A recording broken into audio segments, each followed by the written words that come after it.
మసాలా మజ్జిగ powder. Masala మజ్జిగకి powder ready చేసుకుంటామండి. దానికి వచ్చేసి 2 పచ్చిమిరపకాయలు కడిగి కట్ చేసుకునేది, ఒక బిగ్ స్పూన్ అల్లం తురుము, ఒక పెద్ద పిడికడంత పుదీనా, ఒక పెద్ద పిడికడంత కొత్తిమీర అంతా క్లీన్ చేసుకునేసి ఎండలో పెట్టుకొని కొంచెం డ్రై చేసుకున్నాం. మసాలా మజ్జిగ అంతా ఎండి పెట్టుకున్నాం కదా. ఇప్పుడు వచ్చేసి ఒక కప్ అంతా ధనియాలు డ్రై రోస్ట్ చేసుకోవాలండి, బాగా కలర్ వచ్చేదాకా సిమ్లో. ఇప్పుడు హాఫ్ కప్పు జీలకర్ర వేయించుకునేసేయాల డ్రై రోస్ట్. మనం ఎండకి పెట్టిండే కొత్తిమీర, పుదీనా, పచ్చిమిరపకాయలు, అల్లం తురుమును ఒక 2-3 మినిట్స్ డ్రై రోస్ట్ చేసుకోవాలి. మిక్సీ జార్లోకి వేయించుకున్న ధనియాలు, జీలకర్ర, 1 స్పూన్ కల్లుప్పు, ఒక హాఫ్ స్పూన్ ఇంగువ వేసుకొని రన్ చేసుకోండి. వేయించుకున్న పుదీనా మిశ్రమాన్ని అంతా వేసుకొని రన్ చేసుకోండి. మసాలా మజ్జిగది డ్రై పౌడర్ రెడీ అయిపోయిందండి.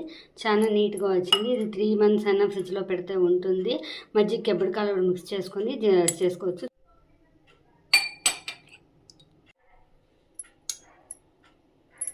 మసాలా మజ్జిగ రెడీ. సమ్మర్లో కూల్గా చాలా బాగుంటుంది. అందరూ ట్రై చేయండి.